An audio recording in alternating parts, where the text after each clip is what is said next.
Michele, what are neutrinos and why are they important? So neutrinos are what we call elementary particles. And so they are the most fundamental constituents of what makes up everything in the universe.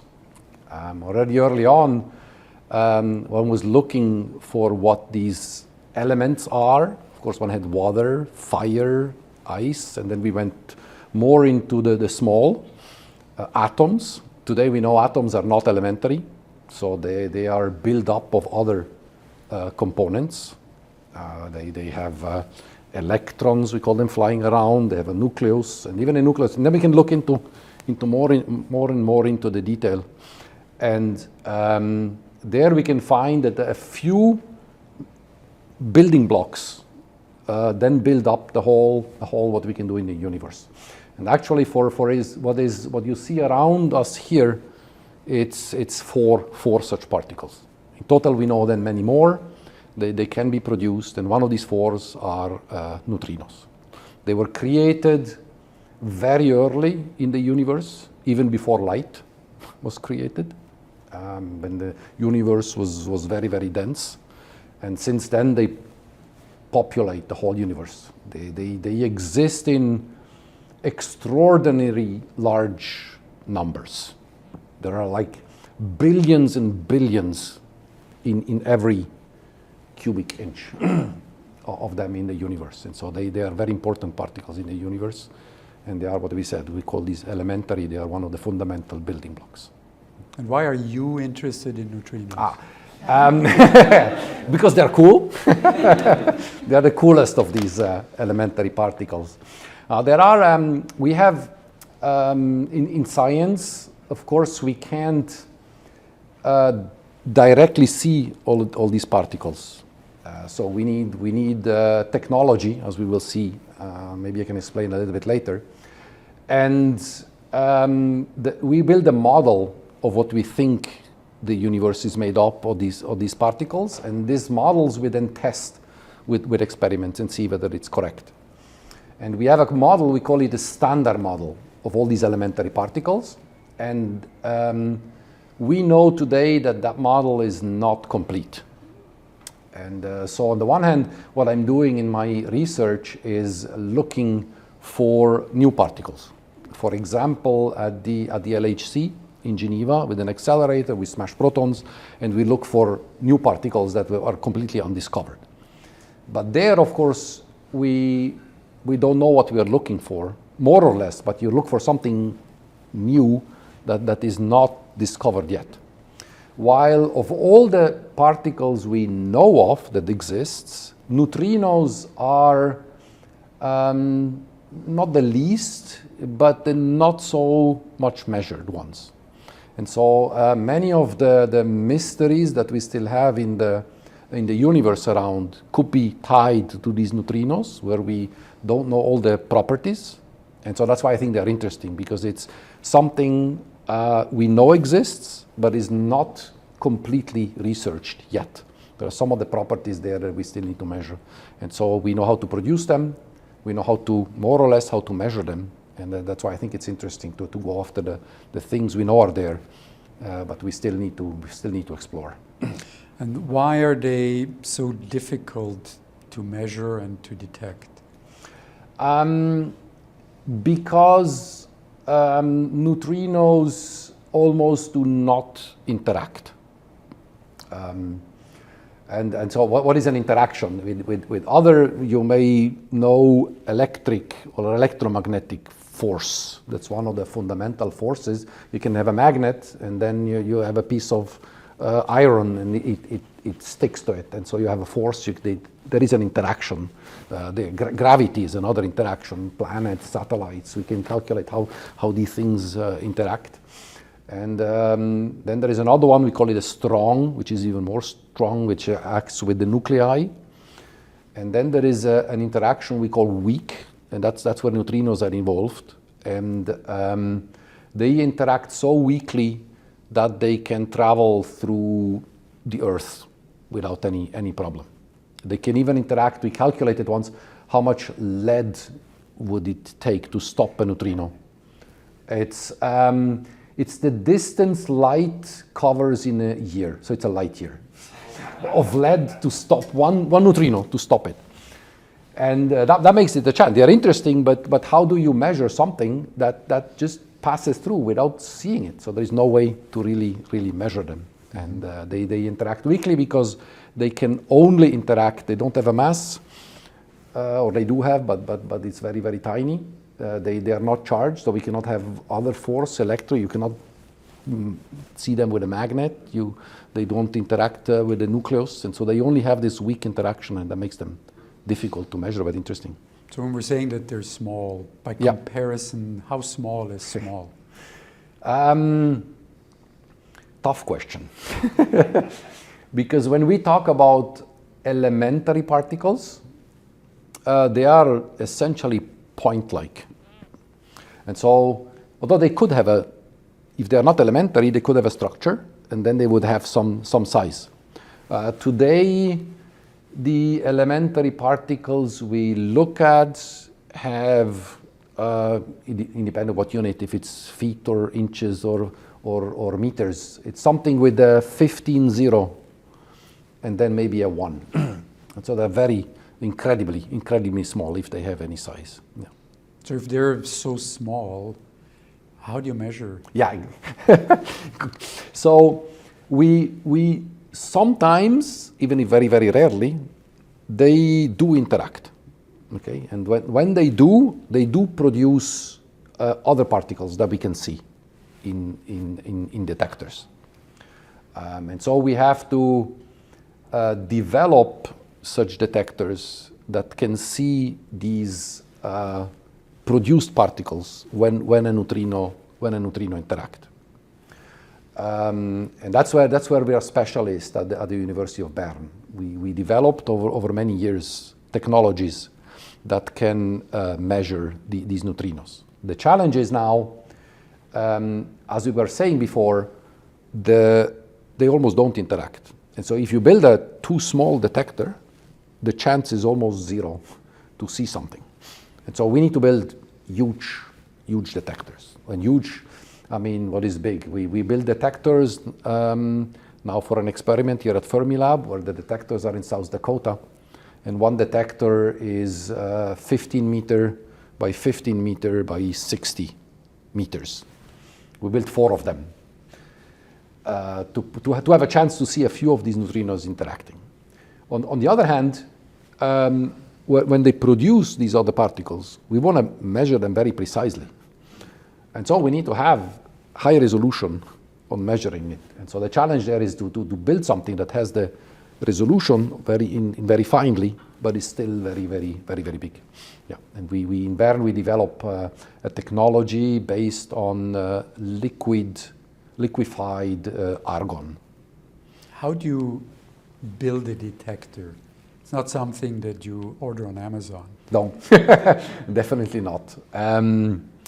Yeah, it's a long way.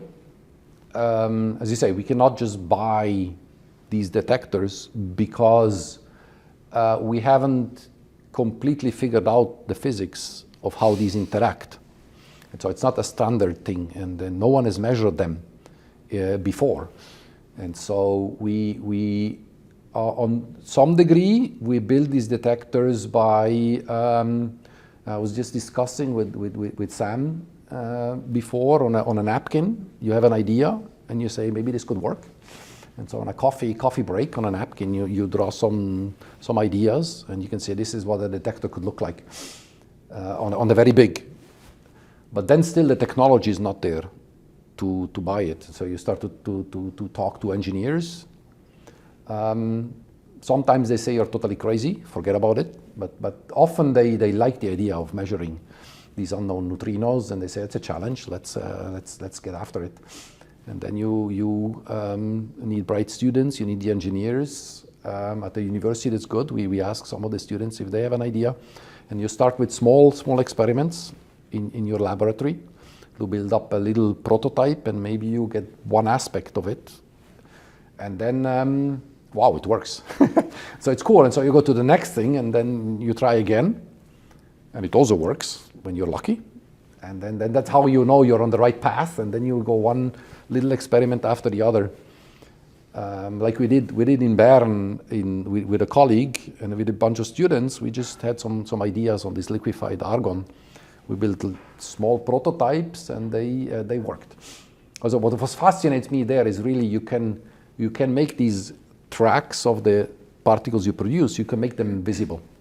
Okay, so actually in the end you can look at 3D images of these interactions. And that fascinated me always. You build even a small prototype. You know what you put in. We put some sensing detectors here. You know the geometry of it, and then you dip it into this liquid argon, and then you look at the computer, and these tracks come up.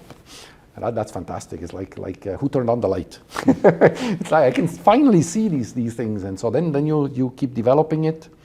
You make them faster, you make them bigger, you make them even better, until at some point, you're talking internationally to other partners, and you find out, like Fermilab, they have this idea of having a neutrino beam going to South Dakota, and you figure out that your little prototype could actually work as a detector for these neutrinos, and then it's a little more straightforward. Then it's just making it bigger, building it, industrializing the whole production. But still, they don't just exist to buy. Yeah. Are neutrinos related to dark matter? Yes and no. A few of the mysteries that exist in these models we are looking at of the elementary particles that then have an implication on the universe. Are related to mass of things. And mass has to do with the gravitational force, and dark matter has an effect there. And so we know that all these theories, so I just expand a little bit before getting to the answer, but all the theories we have of these elementary particles, they can explain about a few % of all the energy that is in the universe, in the whole universe. And about a quarter of what exists in the universe is what you mentioned, is dark matter. This created, after the Big Bang, the big structures that creates galaxies and other formations, because it is so massive. By gravity, it attracted dust and things and created planets and especially big galaxies. And one of the fundamental questions related to neutrinos is their mass. And because there are so many, they could be related to the dark matter. Although we know today they cannot be the sole source. They are too quick. Neutrinos move too quickly, while dark matter is more stable at one locations, distributed in the universe. And so they could be, maybe through neutrinos we learn more about how gravity works, mass works in the universe, and then indirectly we could learn something about dark matter.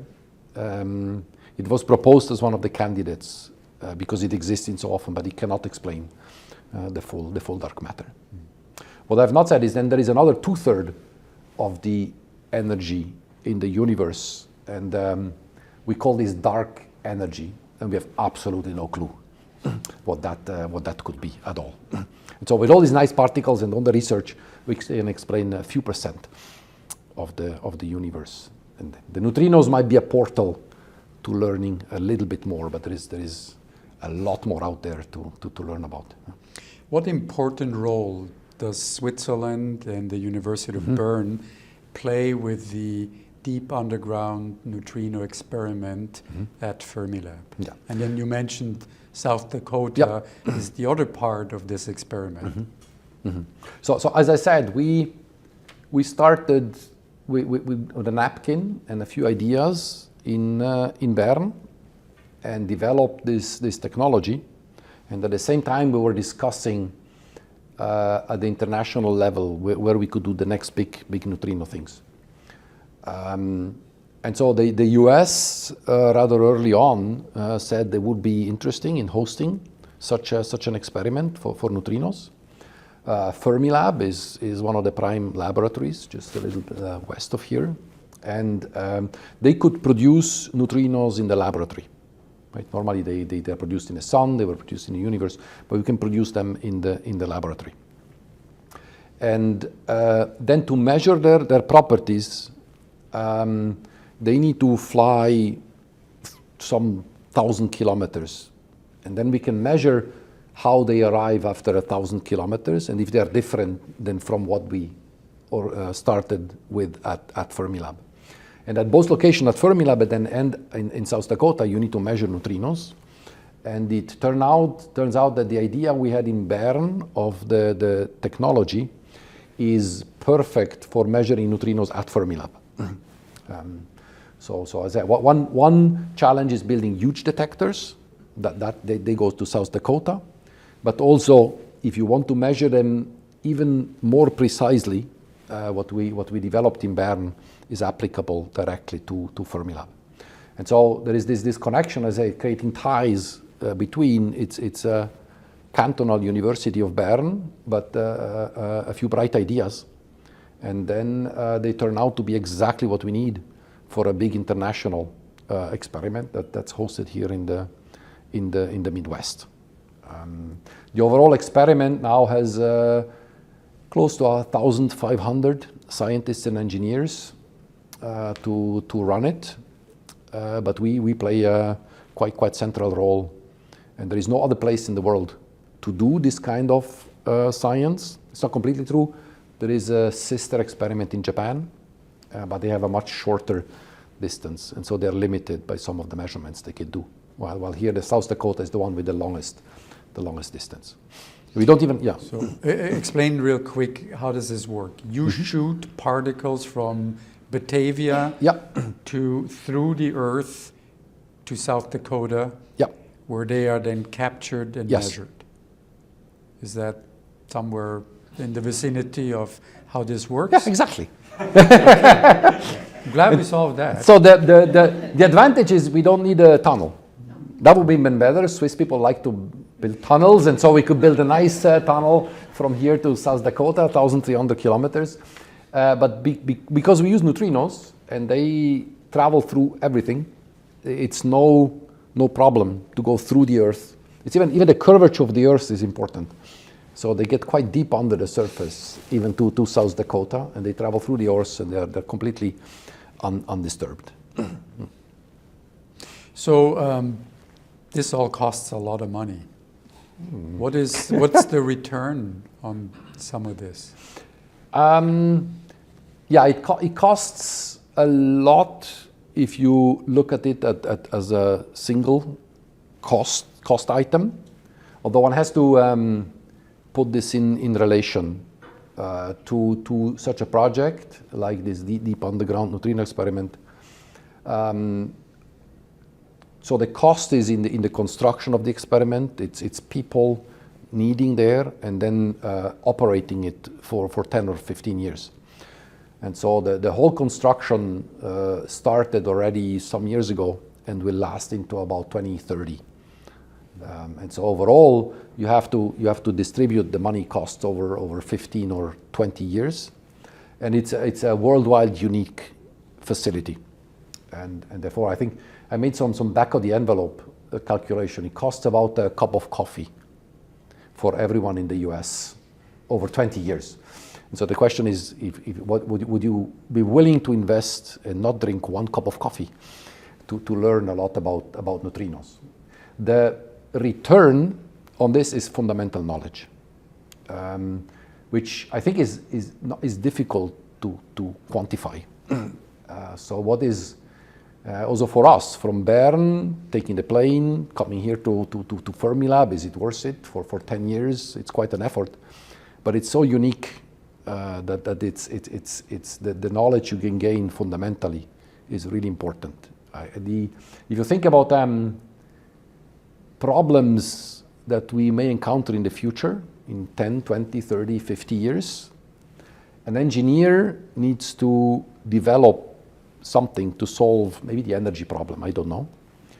What do? They go into a book with formulas and they, based on the formulas, they can invent something new. What if that formula does not exist? So who makes the formulas in the formula book? And so that's we make the knowledge that then results in the formulas that could then result in an invention, maybe 50 years down the road.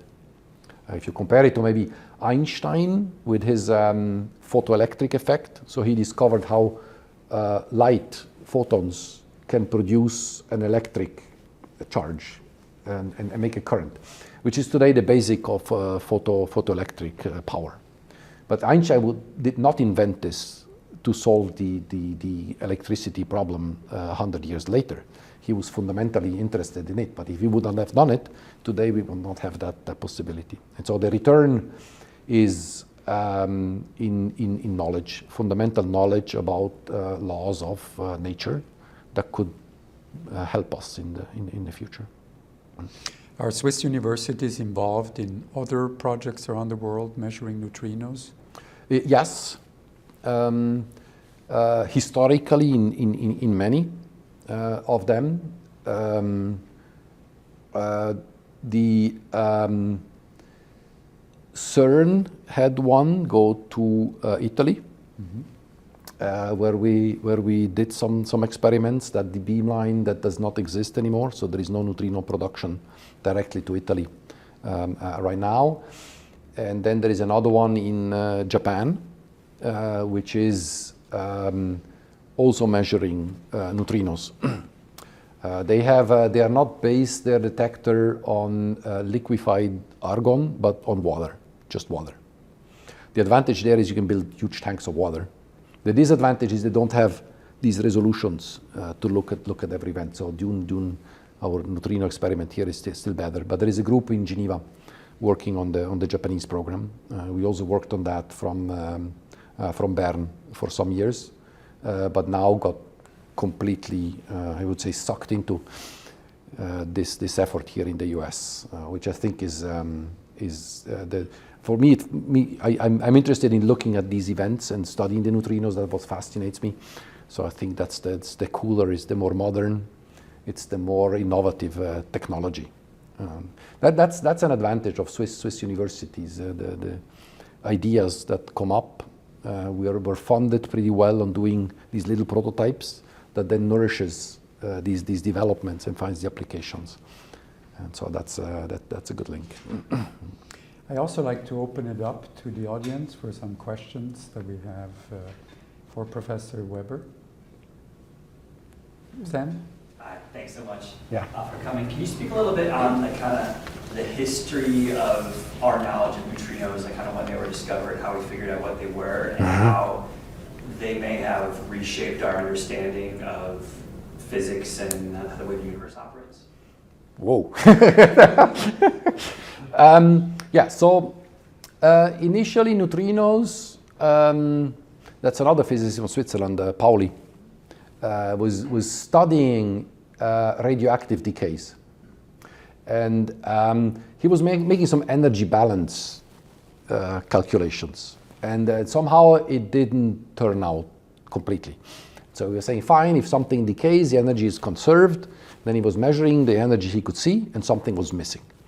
And so this was in the 30s, early 30s. And he said, there's something's missing here. Something is escaping without us being able to see it.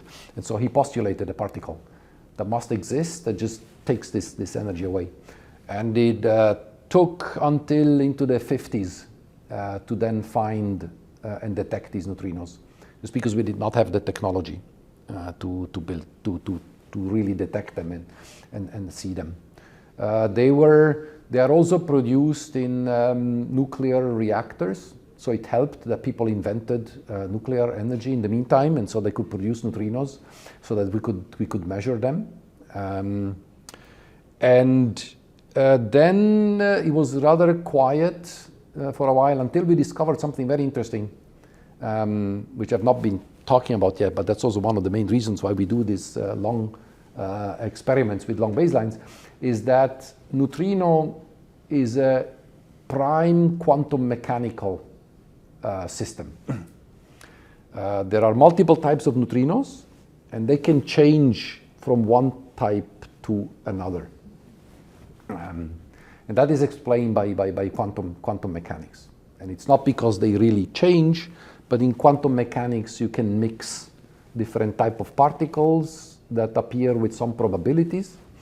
And when you let them propagate through space, for example, from Fermilab to South Dakota, suddenly another type appears than you sent off. And so that was pretty fundamental. This is the only example really we know of what in nature that such a particle does not stay the same. And so that is changing our way really of thinking things. And maybe our models we have are not the right ones. You would think that the models are elegant and they're perfect. And so why would then nature not decide to have the neutrinos behave as we think our models do? But maybe our models are not completely correct. And so that's an element where we may need to rethink exactly how we build these models. And yeah. I understand that you can produce neutrinos, but how can you make sure that when you set them free, they will travel from Chicago to Dakota instead of sunny Florida? They also do. They also do. And so it's by a trick we apply when we produce them.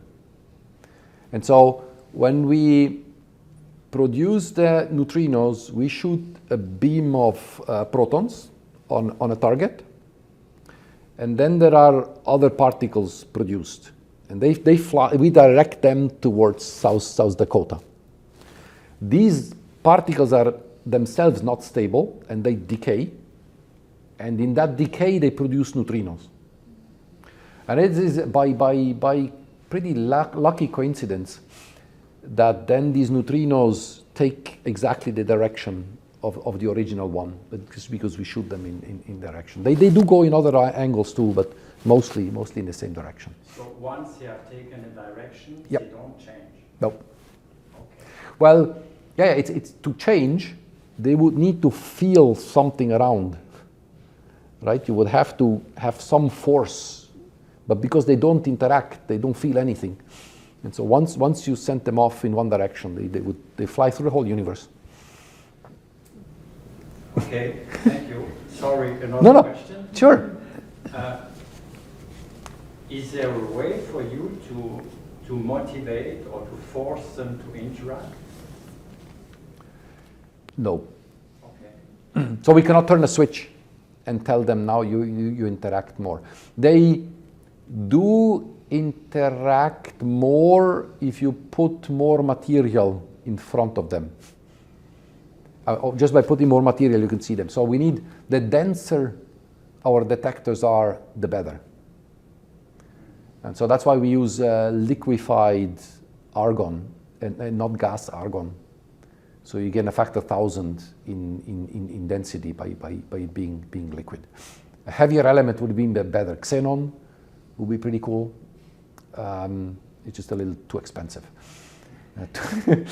to get 100,000 tons of liquid xenon. Yeah. Thank you. Yeah. Go ahead. It's a very practical question, but why did you choose mid-Dakota? Why 1,300 kilometers? Like, why were these specific measurements chosen? So to multiple reasons. So one is these changes in the neutrinos. They depend on the energy we sent them off, and then you can make some calculation and see that there is an optimal distance where this effect is maximum. But we could still change the energy, tune it a little bit. Actually, we would prefer much higher energies. That would be much easier. But then the Earth is too small, unfortunately, for us to do measurements. And the other reason is because they interact so rarely, we only have a few neutrinos per day that interact, and cosmic rays could interact much more. And so we need to find a location where we can go deep on the ground to shield off all these cosmic rays. And there happens to be a gold mine in South Dakota, which has a huge amount of tunnels already built. And they have a location about a mile underground that we can use. It will go even deeper, but then it's more difficult from the access shaft.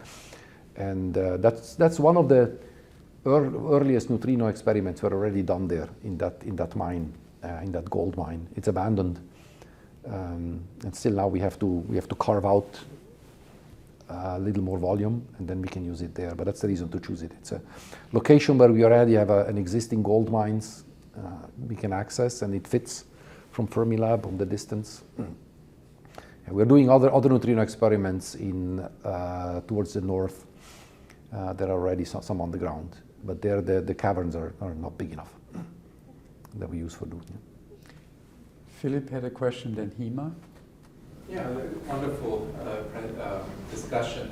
I was wondering, I'm a planetary scientist, I was wondering, besides nuclear reactors in Fermilab and other accelerators, there are also neutrinos produced by radioactive decay of radioactive elements in Earth's crust. And where are we, is the neutrino community now in detecting those and maybe using them to image the distribution of heat-producing elements in Earth's crust? Not very far. The issue, one is rate. When we send off neutrinos from the beam of Fermilab, it's again billions. We make them pulsed. And so you would have to have a quite high level of radioactivity to see it. And it's not concentrated enough from one source, I would say, if you look at them from the Earth's crust. And the other is these radioactive decays are in an energy range where they are very, very difficult to detect. And so luckily in the beam we can produce them at slightly higher energy and we can separate it from there. But yes, why not? We do make experiments with radioactive sources on the neutrinos too. But they are pretty strong. I don't think we made experiments with natural Earth. Sam, I don't think so. I think no. Reactors we see, the sun solar neutrinos we see from cosmic rays, neutrinos produced in the atmosphere. The others, maybe there's something interesting to measure. Yeah, we should pick it up. It's another napkin discussion. We should make an experiment on Earth neutrinos. Yeah. Hema? Yeah, very good presentation, Michele. And I have two questions. So we hear about other big experiments like IceCube, KM3net. How do they complement DUNE? The properties we know from the neutrinos, there are still quite a number of open questions. You mentioned IceCube is an experiment in the Antarctica. Where we measure neutrinos from cosmological sources. And there the questions are more about how can very, very high energy neutrinos be produced and what are the interactions there, which is a slightly different question from what I said, this changing of neutrino types in flight. The same KM3net is also an interesting one. They use, because you need to go to big volumes, as I said, of detectors. The napkin discussion is where is there a lot of volumes transparent, and it's in the sea. So why can we use the seawater to detect? But they are also detecting atmospheric or cosmological type of neutrinos, which is slightly different from the purely fundamental questions about the neutrinos we're trying to discover. The closest one is the Japanese program to what is built here in the US. That is complementary. But as I said, the technology there is, I would say, not as advanced as the one here. And the measurement is good for a quick measurement if there are no small deviations. I call it the experiment because based on water, I call it just add water and do a measurement. And if all goes fine, it works. But there are so many parameters we don't know. It is likely that there is some deviation here, something doesn't turn out to be completely consistent, and then we need something like this DUNE experiment that can measure all the parameters almost at once. But still, although we do some cosmological, it's optimized for the neutrinos from Fermilab, but not for other very high energetic sources from the cosmos, which are these other experiments. Thank you. I have a follow-up question on the data, because you mentioned a lot of data would come and Yes. in the detectors. So AI machine learning is like a big deal now, and Yes. it's being used in various areas. What difference it would make for DUNE and its data? Oh, huge difference.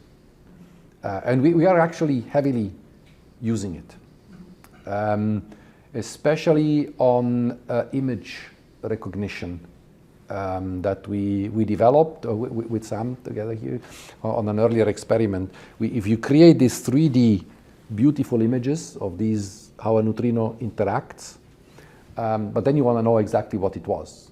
As I said, what type of neutrino is it? How did it interact? What was actually really produced to do all your measurements.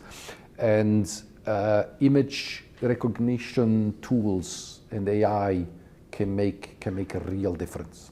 We're learning how to use them. We're still based many of the measurements in scientific method. Then you need to double check it. You have uncertainties you need to estimate correctly. And these AI tend to be more of a black box. A computer just tells you the answer. But how did the computer get to that answer? Can you really follow scientifically all the steps?